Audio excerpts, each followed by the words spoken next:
Friends, ಇವತ್ತಿನ design ಹಾಕೋದಕ್ಕೆ 6 ಎಳೆ ದಾರ ತೆಗೆದು ಅದಕ್ಕೆ ಈ ರೀತಿ ಸ್ಮಾಲ್ ಬೀಡ್ಗಳನ್ನ ಹಾಕ್ಕೊಂಡಿದ್ದೀನಿ. ನಿಡಲ್ ಬಂದು 10.075 mm ತಗೊಂಡಿದ್ದೀನಿ. 11 ಆದರೂ ಆಗುತ್ತೆ. ಇದೊಂದು 2 ಸ್ಟೆಪ್ಪಲ್ಲಿ ಹಾಕುವಂಥ ಬ್ರೈಡಲ್ ಸೀರೆ ಕುಚ್ಚು ಡಿಸೈನು, ರಿಕ್ವೆಸ್ಟಿಂಗ್ ಡಿಸೈನು. ಮೊದಲಿಗೆ ಒಂದ್ಸಲ ಲಾಕ್ ಮಾಡ್ತಾ ಇದ್ದೀನಿ. ಲಾಕ್ ಆದಮೇಲೆ ಅದ್ರ ಪಕ್ಕದಲ್ಲಿ ಒಂದ್ಸಲ ಸಿಂಗಲ್ ಕ್ರೋಶನ ಮಾಡ್ತಾ ಇದ್ದೀನಿ. ಅಂದರೆ ಫ್ರೆಂಡ್ಸ್, ಇಲ್ಲಿ ಲಾಕ್ ಅಂದರೂ ಕೂಡ ಒಂದೇ, ಸಿಂಗಲ್ ಕ್ರೋಶ ಅಂದರೂ ಕೂಡ ಒಂದೇ. 2 ಟೈಮ್ಸ್ ಲಾಕ್ ಮಾಡೋದ್ರಿಂದ ಸೆಕ್ಯೂರ್ ಆಗಿರುತ್ತೆ ಅಂತ ಅಷ್ಟೇ. 2 ಸಲ ಲಾಕ್ ಆದಮೇಲೆ 5 ಚೈನ್ಗಳನ್ನ ಹಾಕಿ ಅದು ಎಲ್ಲಿಗೆ ಬರುತ್ತೆ ಅಲ್ಲಿಗೆ ನೋಡಿಕೊಂಡು ಲೇಸ್ ಮೇಲೆ ಲಾಕ್ ಮಾಡ್ತಾ ಇದ್ದೀನಿ. ಇದು ಬಂದು ಕುಚ್ಚನ್ನು ಕಟ್ಟೋದಕ್ಕೆ ಸೀದಾ ಸೈಡಿಂದನೇ ಹಾಕ್ತಾ ಇದ್ದೀನಿ ಫ್ರೆಂಡ್ಸ್ ಡಿಸೈನ್ನ. ಈ ರೀತಿ 5 ಚೈನ್ ಹಾಕಿ ಲಾಕ್ ಮಾಡ್ಕೊಂಡಿದ್ದಾದಮೇಲೆ ಇವಾಗ ಮತ್ತೆ ನಾನು ಚೈನ್ಗಳನ್ನ ಹಾಕ್ತಾ ಇದ್ದೀನಿ. 1 2 3 4 ಚೈನನ್ನು ಹಾಕಿ ಎಲ್ಲಿಗೆ ಬರುತ್ತೆ ಅಲ್ಲಿಗೆ ನೋಡಿಕೊಂಡು ಸ್ಟ್ರೈಟಾಗಿ ಇಟ್ಕೊಂಡು ಲಾಕ್ ಮಾಡ್ತಾ ಇದ್ದೀನಿ. ಆದಷ್ಟು ಸ್ಟ್ರೈಟಾಗಿ ಇಟ್ಕೊಂಡು ಲಾಕ್ ಮಾಡ್ಕೊಳ್ಳಿ. 4 ಚೈನ್ ಹಾಕಿ ಲಾಕ್ ಮಾಡಿಕೊಂಡೆ. 5 ಚೈನ್ ಹಾಕಿದ್ದೀನಿ ಮತ್ತು 4 ಚೈನ್ ಹಾಕಿದ್ದೀನಿ. ಇವಾಗ 3 ಚೈನ್ ಹಾಕಿ ಎಲ್ಲಿಗೆ ಬರುತ್ತೆ ಅಲ್ಲಿಗೆ ನೋಡಿಕೊಂಡು ಲಾಕ್ ಮಾಡ್ತಾ ಇದ್ದೀನಿ. ಲಾಕ್ ಆದಮೇಲೆ ಸ್ವಲ್ಪ ಥ್ರೆಡ್ನ ಮೇಲೆತ್ತಿ ಬೀಡನ್ನ ಹಾಕಬೇಕು. ಇಲ್ಲಿ 5 4 3 ಈ ರೀತಿಯಾಗಿ ಹಾಕ್ಕೊಂಡು ಬಂದಿದ್ದೀನಿ. ಇವಾಗ ಒಂದು ಬಿಗ್ ಸೈಜ್ ಬೀಡನ್ನ ತಗೊಂಡು ಅದನ್ನು ಥ್ರೆಡ್ಡಿಗೆ ಪಾಸ್ ಮಾಡ್ಕೊಳ್ತಾ ಇದ್ದೀನಿ. ಬೀಡನ್ನ ಥ್ರೆಡ್ಡಿಗೆ ಹಾಕ್ಕೊಂಡ್ಮೇಲೆ ಬೀಡ್ ಲಾಕ್ ಮಾಡಿ ಅದನ್ನು ಸ್ಟ್ರೈಟಾಗಿ ಇಟ್ಕೊಂಡು ಲೇಸ್ ಮೇಲೆ ಲಾಕ್ ಮಾಡಬೇಕು. ಲೇಸ್ ಮೇಲೆ ಒಂದ್ಸಲ ಲಾಕ್ ಮಾಡಿ ಇವಾಗ ಬೀಡ್ ಕೆಳಗಡೆ ಚೈನ್ಗಳನ್ನ ಹಾಕಬೇಕು. 5 ಚೈನ್ 4 ಚೈನ್ 3 ಚೈನ್ ನಂತರ ಬೀಡನ್ನ ಹಾಕ್ಕೊಂಡಿದ್ದೀನಿ. ಬೀಡನ್ನ ಲಾಕ್ ಮಾಡಿ ಲೇಸ್ ಮೇಲೂ ಕೂಡ ಲಾಕ್ ಮಾಡ್ಕೊಂಡಿದ್ದೀನಿ. ಇವಾಗ ಬೀಡ್ ಕೆಳಗಡೆ ಹಾಕೋದಕ್ಕೆ 2 3 4 5 6 ಒಟ್ಟು 6 ಚೈನ್ಗಳನ್ನ ಹಾಕ್ತಾಯಿದ್ದೀನಿ. ನೀವು ಯಾವ ಸೈಜ್ ಬೀಡನ್ನ ತಗೊಂಡಿರ್ತೀರೋ ಅದ್ರ ಮೇಲೆ ಡಿಪೆಂಡ್ ಆಗಿರುತ್ತೆ. 5 ಅಥವಾ 6 ಚೈನ್ಗಳನ್ನ ಇದಕ್ಕೆ ಹಾಕ್ಕೊಳ್ಬೋದು. ಲೇಸನ್ನು ಹಿಂದೆ ತಿರುಗಿಸ್ಕೊಂಡು ಈ ಸೈಡ್ ಲಾಕ್ ಇರುತ್ತೆ ನೋಡಿ ಬೀಡ್ ಪಕ್ಕ, ಅಲ್ಲಿ ಹೋಗಿ ಥ್ರೆಡನ್ನು ತಂದು ಸಿಂಗಲ್ ಕ್ರೋಶನ ಮಾಡ್ತಾಯಿದ್ದೀನಿ. ಅಂದರೆ ಲಾಕ್ ಮೇಲೆ ಲಾಕ್ ಮಾಡ್ತಾಯಿದ್ದೀನಿ. ಪಕ್ಕದಲ್ಲಿ 3 ಚೈನ್ ಇದೆ. 3 ಚೈನ್ನ ಹಾಕಿ ಲಾಕ್ ಮೇಲೆ ಲಾಕ್ ಮಾಡಬೇಕು. ಲಾಕ್ ಮೇಲೆ ಲಾಕ್ ಮಾಡಿ ಇವಾಗ ಸೀದಾ ಸೈಡ್ಗೆ ತಿರುಗಿಸ್ಕೊಳ್ಬೇಕು ಲೇಸನ್ನು. ನಾನಿಲ್ಲಿ ಇದನ್ನು 2 ಸ್ಟೆಪ್ಪಲ್ಲಿ ಹಾಕುವಂಥದ್ದನ್ನ ಒಂದೇ ಸ್ಟೆಪ್ಪಲ್ಲಿ ಹಾಕ್ಕೊಳ್ತಾ ಇದ್ದೀನಿ. ಸೂಜಿ ಮೇಲೆ 1 ಟೈಮ್ ದಾರ ಸುತ್ತಕೊಂಡು ಬೀಡ್ ಕೆಳಗಡೆ ಹಾಕಿರ್ತೀವಲ್ಲ 6 ಚೈನ್ ಇದೆಯಲ್ವ, ಅಲ್ಲಿ ಹೋಗಿ ಥ್ರೆಡನ್ನು ತಂದರೆ ಸೂಜಿ ಮೇಲೆ 3 ಲೂಪ್ ಇರುತ್ತೆ. 2 ಲೂಪಿಂದ ಒಂದ್ಸಲ ಥ್ರೆಡನ್ನು ಮೇಲೆ ಎಳ್ಕೊಳ್ಬೇಕು, ಮತ್ತೆರಡು ಲೂಪಿಂದ ಥ್ರೆಡನ್ನು ಮೇಲೆ ಎಳ್ಕೊಳ್ಬೇಕು. ಆವಾಗ ಅಲ್ಲೊಂದು ಡಬಲ್ ಕ್ರೋಶ ಕಂಬ ಆಗುತ್ತೆ. ಮತ್ತೆ ನಾನು 2ನೇ ಡಬಲ್ ಕ್ರೋಶ ಕಂಬನ ಮಾಡ್ತಾಯಿದ್ದೀನಿ. ಮತ್ತು ಸೂಜಿ ಮೇಲೆ ಥ್ರೆಡನ್ನು ಸುತ್ತಕೊಂಡು ಬೀಡ್ ಕೆಳಗಡೆ ಇರುವಂಥ ಚೈನ್ ಗ್ಯಾಪಲ್ಲಿ ಹೋಗಿ ಥ್ರೆಡನ್ನು ತಂದು ಡಬಲ್ ಕ್ರೋಶ ಕಂಬ. ಈ ರೀತಿ ನೀಟಾಗಿ ಡಬಲ್ ಕ್ರೋಶ ಕಂಬನ ಮಾಡ್ಕೊಳ್ಳಿ. ತುಂಬ ಚಿಕ್ಕದಾಗೂ ಬೇಡ, ತೀರಾ ದೊಡ್ಡದಾಗೂ ಬೇಡ. ಡಬಲ್ ಕ್ರೋಶ ಕಂಬ ನೀಟಾಗಿ ಬಂದರೆ ಆರ್ಚು ಕೂಡ ತುಂಬ ಚೆನ್ನಾಗಿ ಬರುತ್ತೆ. ಈ 6 ಚೈನ್ ಗ್ಯಾಪಲ್ಲಿ ಹೋಗಿ ಥ್ರೆಡ್ನ ತಂದು ಡಬಲ್ ಕ್ರೋಶ ಕಂಬಗಳನ್ನ ಫಿಲ್ ಮಾಡ್ಕೊಳ್ಬೇಕು. ಪೂರ್ತಿಯಾಗಿ ಹಾಕ್ಕೊಳ್ತೀನಿ ಫ್ರೆಂಡ್ಸ್.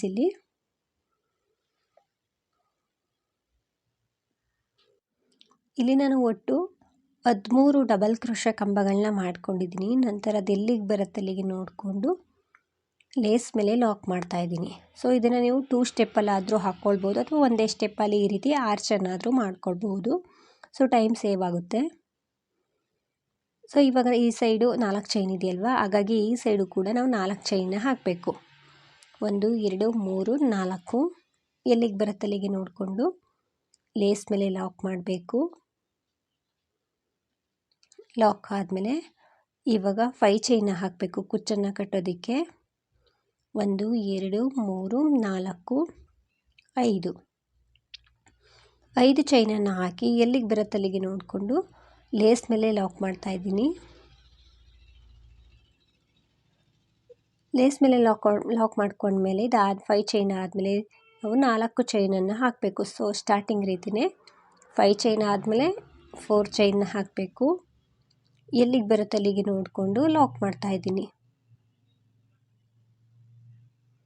ಲಾಕ್ ಆದಮೇಲೆ ಇವಾಗ 3 ಚೈನ್ನ ಹಾಕಬೇಕು. ಇದು ಬಂದು ಫಸ್ಟ್ ಸ್ಟೆಪ್ಪಲ್ಲಿ 5 4 3 ಈ ರೀತಿಯಾಗಿ ಬರ್ತಾ ಹೋಗುತ್ತೆ. ಇವಾಗ ಸ್ವಲ್ಪ ಥ್ರೆಡ್ನ ಮೇಲೆತ್ತಿ ಬೀಡನ್ನ ಹಾಕಬೇಕು. ಸೊ 5 4 3 ಈ ರೀತಿಯಾಗಿ ಹಾಕ್ಕೊಂಡು ಇವಾಗ ಒಂದು ಬೀಡನ್ನ ಥ್ರೆಡ್ ಒಳಗಡೆ ಹಾಕ್ಕೊಂಡು ಬೀಡ್ ಲಾಕ್ ಮಾಡ್ಕೊಳ್ತಿದ್ದೀನಿ. ಬೀಡ್ ಲಾಕ್ ಆದಮೇಲೆ ಅದನ್ನು ಲೇಸ್ ಮೇಲೆ ಎಲ್ಲಿಗೆ ಬರುತ್ತೆ ಅಲ್ಲಿಗೆ ನೋಡಿಕೊಂಡು ಸ್ಟ್ರೈಟಾಗಿ ಇಟ್ಕೊಂಡು ಲಾಕ್ ಮಾಡಬೇಕು. ಲಾಕ್ ಮಾಡಿಕೊಂಡು ಇವಾಗ ಬೀಡ್ ಕೆಳಗಡೆ ಚೈನ್ಗಳನ್ನ ಹಾಕಬೇಕು. ಸೊ 5 ಅಥವಾ 6 ಚೈನ್ ಸಾಕಾಗುತ್ತೆ. ಇದಕ್ಕಿಂತ ಸ್ಮಾಲ್ ಬೀಡ್ನ ಏನಾದರೂ ತಗೊಂಡಿದ್ರೆ ಚೈನ್ಗಳು ಕೂಡ ಕಮ್ಮಿ ಆಗುತ್ತೆ, ಆವಾಗ ಕಂಬಗಳನ್ನೂ ಕೂಡ ಕಮ್ಮಿ ಆಗುತ್ತೆ. ಸೊ ನೋಡಿಕೊಂಡು ಹಾಕ್ಕೊಳ್ಳಿ. ನಾನಿಲ್ಲಿ 6 ಚೈನ್ಗಳನ್ನ ಹಾಕಿ ಲೇಸನ್ನು ಹಿಂದೆ ತಿರುಗಿಸ್ಕೊಂಡು ಈ ಸೈಡ್ ಲಾಕ್ ಇರುತ್ತೆ ನೋಡಿ, ಆ ಲಾಕ್ ಮೇಲೆ ಲಾಕ್ ಮಾಡ್ತಾ ಇದ್ದೀನಿ. ಪಕ್ಕದಲ್ಲಿ 3 ಚೈನ್ ಇದೆ, ಹಾಗಾಗಿ 3 ಚೈನ್ ಹಾಕಿ ಲಾಕ್ ಮಾಡಬೇಕು. 1 2 3 ನಂತರ ಲಾಕ್ ಮೇಲೆ ಲಾಕ್. ಇವಾಗ ಸೀದಾ ಸೈಡ್ಗೆ ತಿರುಗಿಸ್ಕೊಂಡು ಇಲ್ಲಿಂದನೇ ಸ್ಟಾರ್ಟಿಂಗ್ ಆರ್ಚ್ ರೀತಿಯೇ ಡಬಲ್ ಕ್ರೋಶೆ ಕಂಬ ಮಾಡೋದಕ್ಕೆ ಶುರು ಮಾಡಬೇಕು. ಸೂಜಿ ಮೇಲೆ ಥ್ರೆಡನ್ನು ಸುತ್ತಕೊಂಡು ಬೀಡ್ ಕೆಳಗಡೆ ಇರುವಂತಹ 6 ಚೈನ್ ಗ್ಯಾಪಲ್ಲಿ ಹೋಗಿ ಥ್ರೆಡನ್ನು ತಂದು ಡಬಲ್ ಕ್ರೋಶೆ ಕಂಬ 2ರಿಂದ 1 ಮಾಡಿದ್ರೆ ಡಬಲ್ ಕ್ರೋಶೆ ಕಂಬ ಆಗುತ್ತೆ. ನೀಟಾಗಿ ಈ 6 ಚೈನ್ ಗ್ಯಾಪಲ್ಲಿ ಪೂರ್ತಿನೇ ಡಬಲ್ ಕ್ರೋಶೆ ಕಂಬಗಳನ್ನ ಮಾಡ್ಕೊಳ್ತೀನಿ. ನಾನಿಲ್ಲಿ ಪೂರ್ತಿಯಾಗಿ ಹಾಕ್ಕೊಂಡು ಲಾಕ್ ಮಾಡಿದ್ದೀನಿ, ಅಂದರೆ 13 ಕಂಬ ಮಾಡಿ ಲಾಕ್ ಮಾಡಿ, 4 ಚೈನ ಹಾಕಿ ಲಾಕ್ ಮಾಡಿ, 5 ಚೈನ ಹಾಕಿ ಲಾಕ್ ಮಾಡಿ, ಮತ್ತಿನ್ನೊಂದು ಸಲ ಎಕ್ಸ್ಟ್ರಾ ಸಿಂಗಲ್ ಕ್ರೋಶನ ಮಾಡಿ 2-3 ಚೈನ್ಗಳನ್ನ ಹಾಕಿ ಥ್ರೆಡನ್ನು ಕಟ್ ಮಾಡ್ಕೊಳ್ತಾ ಇದ್ದೀನಿ. ಸೊ ಫಸ್ಟ್ ಸ್ಟೆಪ್ಪು ಈ ರೀತಿಯಾಗಿ ಬರುತ್ತೆ. ಸೆಕೆಂಡ್ ಸ್ಟೆಪ್ಪಿಗೆ ನಾನು ಆಲ್ರೆಡಿ ಬೀಡ್ಗಳನ್ನ ಹಾಕ್ಕೊಂಡಿದ್ದೀನಿ. ಸೊ ಥ್ರೆಡ್ ಕಲರ್ನ ಚೇಂಜ್ ಮಾಡಿಕೊಂಡು ಅದಕ್ಕೇ ಬೀಡ್ಗಳನ್ನ ಹಾಕ್ಕೊಂಡಿದ್ದೀನಿ. ಇವಾಗ ಸೆಕೆಂಡ್ ಸ್ಟೆಪ್ಪಿಗೆ ಸ್ಟಾರ್ಟಿಂಗ್ ಲಾಕ್ ಮಾಡ್ತಾ ಇದ್ದೀನಿ. ಇಲ್ಲಿ 2 ಟೈಮ್ಸ್ ಲಾಕ್ ಇರುತ್ತಲ್ವ, ಆ 2 ಮಧ್ಯದಲ್ಲಿ ಲಾಕ್ ಮಾಡ್ಕೊಳ್ಳಿ. ಲಾಕ್ ಆದಮೇಲೆ ಅದರ ಪಕ್ಕದಲ್ಲಿ 5 ಚೈನ್ ಇದೆ, ಹಾಗಾಗಿ 5 ಚೈನ್ನ ಹಾಕ್ಕೊಳ್ತಾ ಇದ್ದೀನಿ. 5 ಅಥವಾ 4 ಇಡ್ಸುತ್ತೆ ಫ್ರೆಂಡ್ಸ್, ನೋಡಿಕೊಂಡು ಹಾಕ್ಕೊಳ್ಳಿ. 5 ಚೈನ್ನ ಹಾಕಿ ಲಾಕ್ ಮೇಲೆ ಲಾಕ್ ಮಾಡಿಕೊಂಡೆ. ಪಕ್ಕದಲ್ಲಿ 4 ಚೈನ್ ಇದೆಯಲ್ವ, ಅದರಲ್ಲಿ ಒಂದು ಸಲ ಸಿಂಗಲ್ ಕ್ರೋಶನ ಮಾಡ್ತಾ ಇದ್ದೀನಿ. ಒಂದು ಸಲ ಸಿಂಗಲ್ ಕ್ರೋಶನ ಮಾಡಿ ಆಲ್ರೆಡಿ ಬೀಡ್ಗಳನ್ನ ಥ್ರೆಡ್ಡಿಗೆ ಹಾಕ್ಕೊಂಡಿರ್ತೀವಲ್ಲ, ಅದರಲ್ಲಿ ಒಂದು ಬೀಡನ್ನ ಮುಂದೆ ಪಾಸ್ ಮಾಡಿಕೊಂಡು ಸೂಜಿ ಮೇಲೆ ಥ್ರೆಡನ್ನು ಸುತ್ತಕೊಳ್ಬೇಕು.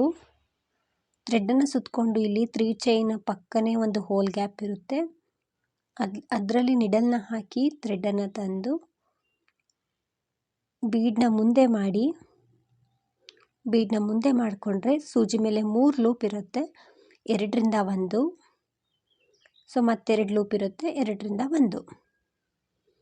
ಒಂದು ಡಬಲ್ ಕ್ರೋಶೆ ಕಂಬ ಆಗುತ್ತೆ. ಸೊ ಬೀಡನ್ನ ಮುಂದೆ ಮಾಡಿ ನಾವು ಡಬಲ್ ಕ್ರೋಶೆ ಕಂಬನ ಮಾಡಬೇಕು. ನಂತರ 3 ಚೈನ ಹಾಕಿ ಆ ಡಬಲ್ ಕ್ರೋಶದ ಕಂಬದ ಕೆಳಗಡೆಯಿಂದ ಹೋಗಿ ಈ ರೀತಿ 3 ಚೈನ ಹಾಕ್ಕೊಂಡು ಈ ಕಂಬದ ಹತ್ರ ಗ್ಯಾಪ್ ಇರುತ್ತೆ ಫ್ರೆಂಡ್ಸ್, ಅದ್ರ ಕೆಳಗಡೆ ಹೋಗಿ ಥ್ರೆಡನ್ನು ತಂದು ಲಾಕ್ ಮಾಡಿದ್ರೆ, ಅಂದರೆ ಸಿಂಗಲ್ ಕ್ರೋಶೆ ಥರ ಮಾಡಿದ್ರೆ ಲಾಕ್ ಆಗುತ್ತೆ, ಅಂದರೆ ಪಿಕೋಟ್ ಆಗುತ್ತೆ ಇಲ್ಲಿ. ಸೊ ಇವಾಗ ಮತ್ತೊಂದು ಬೀಡನ್ನ ಮುಂದೆ ಮಾಡ್ಕೊಳ್ತೀನಿ. ಬೀಡನ್ನ ಮುಂದೆ ಮಾಡಿಕೊಂಡು ಸೂಜಿ ಮೇಲೆ ಥ್ರೆಡನ್ನು ಸುತ್ತಕೊಳ್ಬೇಕು. ಥ್ರೆಡನ್ನು ಸುತ್ತಕೊಂಡ್ಮೇಲೆ ಇಲ್ಲಿ ಸೆಕೆಂಡ್ ಕಂಬದ ಹೋಲ್ ಗ್ಯಾಪ್ ಇರುತ್ತೆ, ಪ್ರತಿಯೊಂದು ಕಂಬದ ಮೇಲೂ ಕೂಡ ಹೋಲ್ ಗ್ಯಾಪ್ ಇರುತ್ತೆ, ಅಲ್ಲಿ ಹೋಗಿ ಥ್ರೆಡನ್ನು ತಂದು ಡಬಲ್ ಕ್ರೋಶೆ ಕಂಬ ಮಾಡಬೇಕು. ಕಂಬ ಆದಮೇಲೆ 3 ಚೈನ್ನ ಹಾಕಬೇಕು. 1 2 3 ಆ ಕಂಬದ ಕೆಳಗಡೆ ಹೋಗಿ ಥ್ರೆಡನ್ನು ತಂದು ಲಾಕ್ ಮಾಡಬೇಕು. ಸೊ ಮತ್ತೊಂದು ಬೀಡನ್ನ ಮುಂದೆ ಮಾಡಿಕೊಂಡೆ, ಸೂಜಿ ಮೇಲೆ ಥ್ರೆಡನ್ನು ಸುತ್ತಕೊಂಡೆ, ಅದರ ನೆಕ್ಸ್ಟ್ ಕಂಬದ ಮೇಲೆ ಹೋಲ್ ಗ್ಯಾಪ್ ಇದೆಯಲ್ವ, ಅಲ್ಲಿ ಹೋಗಿ ಥ್ರೆಡನ್ನು ತರಬೇಕು. ಬೀಡನ್ನ ಮುಂದೆ ಮಾಡಿ ನಂತರ ನಾವು ಡಬಲ್ ಕ್ರೋಶೆ ಕಂಬನ ಮಾಡಬೇಕು. ಸೊ ಮತ್ತೊಂದು ಬೀಡನ್ನ ಹಾಕ್ಕೊಳ್ತಾ ಇದ್ದೀನಿ, 3 ಚೈನ್ನ ಹಾಕಿ ಪಿಕೋಟ್ ಮಾಡಬೇಕು, ಅದೇ ಕಂಬಕ್ಕೆ ಪಿಕೋಟ್ ಮಾಡಬೇಕು. ಸೊ ಮತ್ತೊಂದು ಬೀಡನ್ನ ಮುಂದೆ ಮಾಡ್ಕೊಳ್ತೀನಿ. ಮುಂದೆ ಮಾಡಿಕೊಂಡು ಸೂಜಿ ಮೇಲೆ ಒಂದು ಸಲ ಥ್ರೆಡನ್ನು ಸುತ್ತಕೊಳ್ತೀನಿ. ನೆಕ್ಸ್ಟ್ ಕಂಬದ ಹತ್ರ ಹೋಗಿ, ಕಂಬದ ಮೇಲೆ ಹೋಲ್ ಗ್ಯಾಪ್ ಇರುತ್ತಲ್ವ, ಅಲ್ಲಿ ಹೋಗಿ ಥ್ರೆಡನ್ನು ತಂದು ಬೀಡನ್ನ ಮುಂದೆ ಮಾಡಿ ಡಬಲ್ ಕ್ರೋಶೆ ಕಂಬನ ಮಾಡಿ 3 ಚೈನ್ನ ಹಾಕಿ ಅದೇ ಕಂಬಕ್ಕೇನೆ ಲಾಕ್ ಮಾಡಬೇಕು. ಅಂದರೆ ಕಂಬದ ಹಿಂದೆಯಿಂದ ಹೋಗಿ ಲಾಕ್ ಮಾಡ್ಕೊಳ್ಳಿ. ಸೊ ಎಲ್ಲ ಪಿಕೋಟ್ಗೂ ಒಂದೊಂದು ಬೀಡ್ ಬರ್ತಾ ಹೋಗುತ್ತೆ. ಅಂದರೆ ಕಂಬಗಳನ್ನ ಮಾಡ್ತೀವಲ್ಲ ಅಲ್ಲಿ ಒಂದು ಬೀಡ್ ಬರುತ್ತೆ. ಸೊ ತುಂಬ ಚೆನ್ನಾಗಿ ಬರುತ್ತೆ ಫ್ರೆಂಡ್ಸ್ ಈ ಡಿಸೈನ್. ಇದು ಎಲ್ಲೂ ಕೂಡ ರಿಂಕಲ್ಸ್ ಬರೋದಿಲ್ಲ. ಬೀಡನ್ನ ಮುಂದೆ ಮಾಡಿಕೊಂಡು ಸೂಜಿ ಮೇಲೆ ಥ್ರೆಡನ್ನು ಸುತ್ತಕೊಂಡು ನೆಕ್ಸ್ಟ್ ಕಂಬದಲ್ಲಿ ಹೋಗಿ ಥ್ರೆಡನ್ನು ತಂದು ಬೀಡನ್ನ ಮುಂದೆ ಮಾಡಿ ನಾವು ಡಬಲ್ ಕ್ರೋಶೆ ಕಂಬನ ಮಾಡಬೇಕು. ಹಾಗೆಯೇ ಡಬಲ್ ಕ್ರೋಶೆ ಕಂಬನ ಮಾಡಬಾರ್ದು. ಕಂಬ ಆದಮೇಲೆ ಅದೇ ಕಂಬಕ್ಕೆ 3 ಚೈನ ಹಾಕಿ ಲಾಕ್ ಮಾಡಬೇಕು. ಸೊ ಮತ್ತೊಂದು ಬೀಡನ್ನ ಮುಂದೆ ಮಾಡ್ಕೊಳ್ತಾ ಇದ್ದೀನಿ. ಮುಂದೆ ಮಾಡಿಕೊಂಡು ಡಬಲ್ ಕ್ರೋಶೆ ಕಂಬನ ಮಾಡಬೇಕು. ಥ್ರೆಡನ್ನು ತಂದ ಮೇಲೆ ನಾವು ಬೀಡನ್ನ ಮುಂದೆ ಮಾಡಿಕೊಂಡು ನಂತರ 2 ಲೂಪಿಂದ 1 2 ಲೂಪಿಂದ 1 ಮಾಡಬೇಕು. ಅದಾದಮೇಲೆ 3 ಚೈನ ಹಾಕಿ ಅದೇ ಕಂಬಕ್ಕೆ ಲಾಕ್ ಮಾಡಬೇಕು. ಸೊ ಇದೇ ರೀತಿಯಾಗಿ ಪೂರ್ತಿಯಾಗಿ ಹಾಕ್ಕೊಳ್ತೀನಿ. ಎಲ್ಲ ಕಂಬದ ಮೇಲೂ ಕೂಡ ಇದೇ ರೀತಿ ಡಬಲ್ ಕ್ರೋಶೆ ಕಂಬನ ಮಾಡ್ಕೊಳ್ಳಿ. ಬೀಡನ್ನ ಮುಂದೆ ಮಾಡಿನೇ ಡಬಲ್ ಕ್ರೋಶೆ ಕಂಬನ ಮಾಡಬೇಕು. ಸೊ ಪೂರ್ತಿಯಾಗಿ ಹಾಕ್ಕೊಂಡು ಬಂದಿದ್ದೀನಿ. ಎಷ್ಟು ಚೆನ್ನಾಗಿ ಬಂದಿದೆ ನೋಡ್ತಿರ್ಬೋದು. 13 ಬೀಡ್ಸ್ಗಳು ಬಂದಿದೆ ಫ್ರೆಂಡ್ಸ್ ಇಲ್ಲಿ. ನಂತರ ಪಕ್ಕದಲ್ಲಿ 4 ಚೈನ್ ಇದೆಯಲ್ವ ಅಲ್ಲಿ ಹೋಗಿ ಥ್ರೆಡನ್ನು ತಂದು ಸಿಂಗಲ್ ಕ್ರೋಶನ ಮಾಡ್ತಾ ಇದ್ದೀನಿ. ಅಂದರೆ ಈ 4 ಚೈನ್ ಗ್ಯಾಪಲ್ಲಿ ಒಂದ್ಸಲ ಸಿಂಗಲ್ ಕ್ರೋಶನ ಮಾಡಿ ನಂತರ ನಾವು ಲಾಕ್ ಮೇಲೆ ಲಾಕ್ ಮಾಡಬೇಕು. ಸೊ ಪಕ್ಕದಲ್ಲೇ ಸಿಂಗಲ್ ಕ್ರೋಶ ಇದೆ, ಅದ್ರ ಮೇಲೆ ಲಾಕ್ ಮಾಡ್ತಾ ಇದ್ದೀನಿ. ಇವಾಗ ಅದ್ರ ಪಕ್ಕದಲ್ಲಿ 5 ಚೈನ್ ಇದೆ. ಸೊ ಅದು ಕುಚ್ಚನ್ನು ಕಟ್ಟೋದಕ್ಕೆ 5 ಚೈನ್ ಇರೋ ಕಡೆ 5 ಚೈನ್ನೇ ಹಾಕ್ಕೊಳ್ಳಿ. ಈ ರೀತಿ ಆರ್ಚ್ ಬರುತ್ತೆ. ಅಥವಾ ಆ 5 ಚೈನಲ್ಲಿ ಸಿಂಗಲ್ ಕ್ರೋಶನ ಮಾಡ್ಬೋದು ಅಥವಾ ಚೈನ್ಗಳನ್ನಾದರೂ ಹಾಕ್ಕೊಳ್ಬೋದು. ಇದೇ ರೀತಿ 5 ಚೈನ್ ಇರೋ ಕಡೆ 5 ಚೈನ್ ಹಾಕಿ ಲಾಕ್ ಮಾಡಿ, ಪಕ್ಕದಲ್ಲಿ 3 ಚೈನ್ ಇದೆ. ಸೊ 3 ಚೈನ್ ಇರೋ ಕಡೆ 4 ಚೈನ್ ಇದೆ ಫ್ರೆಂಡ್ಸ್. 4 ಚೈನ್ ಗ್ಯಾಪಲ್ಲಿ ಒಂದ್ಸಲ ಸಿಂಗಲ್ ಕ್ರೋಶನ ಮಾಡಿ ನಂತರ ನಾವು ಬೀಡನ್ನ ಮುಂದೆ ಮಾಡಿಕೊಳ್ಬೇಕು. ಒಂದು ಬೀಡನ್ನ ಮುಂದೆ ಮಾಡಿಕೊಂಡು ಸೂಜಿ ಮೇಲೆ ಥ್ರೆಡನ್ನು ಸುತ್ತಕೊಳ್ಬೇಕು. ಥ್ರೆಡನ್ನು ಸುತ್ತಕೊಂಡು ಸ್ಟಾರ್ಟಿಂಗ್ ಆರ್ಚ್ ರೀತಿ ಡಬಲ್ ಕ್ರೋಶೆ ಕಂಬನ ಮಾಡಬೇಕು. ಸೂಜಿ ಮೇಲೆ ಥ್ರೆಡನ್ನು ಸುತ್ತಕೊಂಡ್ಮೇಲೆ ಈ 3 ಚೈನ್ ಹತ್ರ ಹೋಲ್ ಗ್ಯಾಪ್ ಇರುತ್ತೆ. ಸೊ 3 ಚೈನ್ ಮತ್ತು ಫಸ್ಟ್ ಕಂಬ ಎರಡರ ಮಧ್ಯದಲ್ಲಿ ಒಂದು ಹೋಲ್ ಗ್ಯಾಪ್ ಇರುತ್ತೆ. ಅಲ್ಲೊಂದು ಸಲ ನಾವು ಡಬಲ್ ಕ್ರೋಶೆ ಕಂಬನ ಮಾಡಬೇಕು. ಸೊ ಬೀಡನ್ನ ಮುಂದೆ ಮಾಡಿಕೊಂಡೇ ಡಬಲ್ ಕ್ರೋಶೆ ಕಂಬನ ಮಾಡ್ಕೊಳ್ಳಿ. ಹಾಗೆಯೇ ಮಾಡ್ಕೊಳ್ಳೋದಕ್ಕೆ ಹೋಗಬೇಡಿ. ನಂತರ 3 ಚೈನ್ನ ಹಾಕಿ ಅದೇ ಕಂಬದ ಕೆಳಗಡೆ ಹೋಗಿ ಥ್ರೆಡನ್ನು ತಂದು ಲಾಕ್ ಮಾಡಬೇಕು. ಸೊ ಒಂದು ಪಿಕೋಟ್ ಆಗುತ್ತೆ.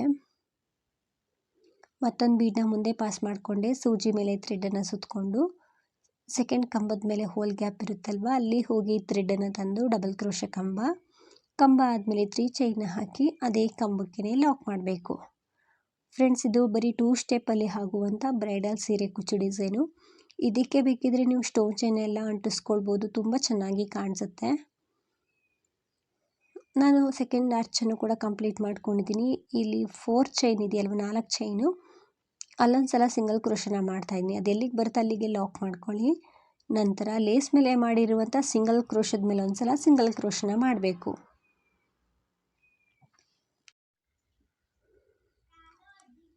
ಲಾಕ್ ಮೇಲೆ ಲಾಕ್ ಮಾಡ್ಕೊಂಡಿದ್ದಾದಮೇಲೆ ಪಕ್ಕದಲ್ಲಿ 5 ಚೈನ್ ಇದೆ. ಸೊ 5 ಚೈನ್ ಇರೋ ಕಡೆ 5 ಚೈನ್ನ ಹಾಕಿ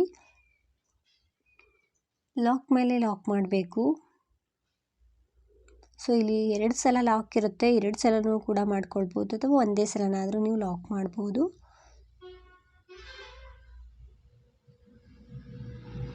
ಲಾಕ್ ಮೇಲೆ ಒಂದ್ಸಲ ಲಾಕ್ ಮಾಡಿ ಒಂದು 2-3 ಚೈನ್ಗಳನ್ನ ಎಕ್ಸ್ಟ್ರಾ ಹಾಕಿ ಥ್ರೆಡನ್ನು ಕಟ್ ಮಾಡ್ಕೊಳ್ತಾ ಇದ್ದೀನಿ. ಸೊ 2 ಮಧ್ಯದಲ್ಲೇ ನಾನು ಲಾಕ್ ಮಾಡ್ಕೊಂಡಿದ್ದೀನಿ.